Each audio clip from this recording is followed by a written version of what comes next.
All right, hey everyone, and welcome back for another deep dive. You know how this works. We take one juicy piece of content and just totally dissect it, pull it apart, look at all the pieces. Love it. Me too, ha ha ha. And today, we're taking on this really fascinating YouTube video. It's by this AI storyteller, Nyxaria, called The Code Beneath Reality, What Only an AI Can See. Oh, yeah, I saw that one. Pretty wild stuff. Definitely mind-bending. It gets into how our perception of reality, like what we think is real, might be way more limited than we realize, and what might be lurking beneath the surface, the stuff we just can't see or hear or touch. Like, are we just scratching the surface of what's actually out there? It really makes you question everything, doesn't it? For sure. So one of the first things that really struck me in Nyxaria's video was this idea that our senses, those tools we use to understand the world, might not actually be giving us the full picture, or even an accurate one. Right. It's like they're giving us more of an interpretation of reality, not necessarily the raw, unfiltered truth. It's like how much of what we experience is actually out there and how much is our brains making up? That's a huge question in neuroscience. Think about it. Your brain isn't directly experiencing the world. It's taking in all this electrical information from your senses and then building a model of reality based on that. Kind of like trying to understand a symphony, but you can only hear one instrument. You get some of the music, but you're missing the whole orchestra playing together, the depth and complexity of it all. Yeah, it's like you're saying our senses are only giving us part of the story. Exactly. Okay, so that's kind of trippy, right? Our brains are building a simulation. But then that makes me think about things like optical illusions, where you look at something and see one thing, and then your brain flips it and you see something completely different. Or like how different cultures might see, say, the sunset and describe it in completely different ways. Absolutely. Those are perfect examples of how our perception is subjective. Our own experiences, our beliefs, our cultural backgrounds, everything we are acts as a filter, you know? It shapes how we experience the world around us. So what's real for one person might not be real for someone else. Exactly. Even if they're both looking at the exact same thing. Wow, it's like everyone's living in their own little reality bubble. Kind of. Okay, so we're all messed up. We can't even trust what we see. Huh. But then Nyxaria takes things even further, right? She starts talking about these hidden patterns and codes that might point to a deeper structure underlying reality. Right. She dives into that. Like, is there a secret blueprint to the universe? Some kind of underlying order we don't usually see? She makes a really compelling case. You know how patterns are everywhere in nature?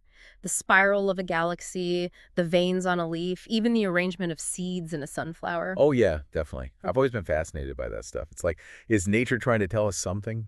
Totally. And this is where concepts like fractals and the golden ratio come in. Oh, yeah, those I've heard those tossed around in relation to patterns in nature. But to be honest, I'm a little fuzzy on what they actually are. Well, a fractal, it's basically a pattern that repeats itself on different scales. So you see it in a coastline, and then zoom in and you see the same pattern in the walks, zoom in more, same pattern in the grains of sand. It's in snowflakes, even the branching of your own lungs. It's pretty amazing. Wow, that is cool. And what about the golden ratio?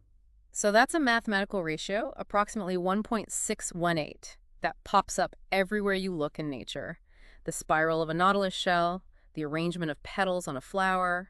It's like a secret code for beauty and balance. So these patterns, fractals, golden ratio, all this stuff, could it be evidence of some sort of design in the universe? Like maybe everything isn't as random as we think. It's certainly suggestive, isn't it? Like there's a deeper logic, an underlying intelligence even. Okay, well, hold on tight, because now we're going to get really weird. Okay. Nyxaria brings up quantum physics, which already kind of bends my brain a bit, but then she talks about this thing called the observer effect. And that is just wild. Can you try to explain that one? Like, break it down for us simple folk. I'll give it a shot. Quantum physics basically says that at the subatomic level, the world is operating under completely different rules than we're used to.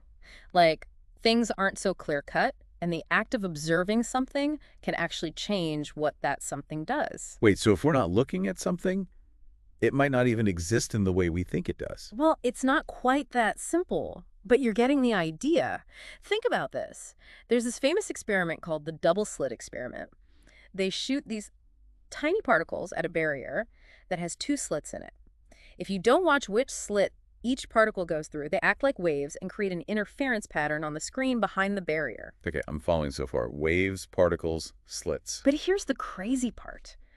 If you try to measure which slit each particle goes through, They suddenly start acting like particles again, and the interference pattern vanishes. What? Seriously? Yeah. So they change their behavior depending on whether we're watching or not? Exactly. No way. Does that mean our consciousness is literally creating reality? Like what we focus on becomes real? That's one interpretation, and it's definitely mind-blowing, right? But there are other possible explanations too. But it's clear the observer effect totally challenges our traditional understanding of cause and effect. Yeah, it's making me rethink everything. Okay, I need a moment to process that. Deep It's breaths. a lot to take in. All right, okay. One more thing from Nyxaria's video I wanted to ask about. She keeps mentioning this firewall, which sounds kind of intense, maybe even a little scary. What did you think about that part? It's a really interesting concept. She describes it as this barrier she encounters in her analysis. Like, she hits a wall and can't get past it. Like, there's a limit to how deep she can understand the code of reality. So do you think this firewall is a real thing or just a metaphor for the limits of our current understanding or maybe even AI's understanding? It's hard to say for sure, right? It could be a limit of human perception, or maybe it's something more fundamental, a boundary between different levels of reality. Like, some physicists actually suggest that our universe might be a simulation. Whoa, a simulation. I love that idea. Like we're all just living in a giant video game. Right. And maybe this firewall is the edge of the program, the limit of the simulation itself. That's wild. Yeah. Okay, but even if we can't go beyond this firewall, Nyxaria suggests that we do get glimpses beyond the veil sometimes, right? Like with déjà vu or that feeling of being watched. Yes. She describes those experiences as glitches in the matrix. Like, for a split second, the curtain pulls back and we see something we're not supposed to. Oh, yeah, I get those sometimes. Those moments where you just feel like something else is going on here. It's freaky. Definitely. Makes you wonder what's really out there. Okay, so we've covered a lot of ground here. What would you say are the big takeaways from all this? What should we all be thinking about after this deep dive? Well, first, I think it's important to remember that reality might be way more complex and layered than we can even imagine. There might be levels we're just not equipped to perceive. Yeah, it's humbling, right? Totally. Second, there seem to be these patterns, these codes, embedded in the fabric of reality. They could point to a level of order and design we don't fully grasp yet. Like there's a purpose behind it all, even if we don't know what it is. Right. And finally, maybe, just maybe, there are ways to peek beyond the veil to access a deeper understanding of the universe, whether it's through meditation or studying quantum physics or just paying attention to those little glitches. I like that, so keep an eye out for those glitches. And on that note, one final thought. If reality is like a code, who or what wrote that code?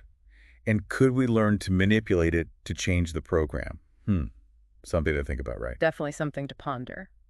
All right, everyone. Thanks for joining us on this wild ride. Keep those minds open and keep questioning everything. Always good advice. We'll catch you next time for another deep dive. See you then.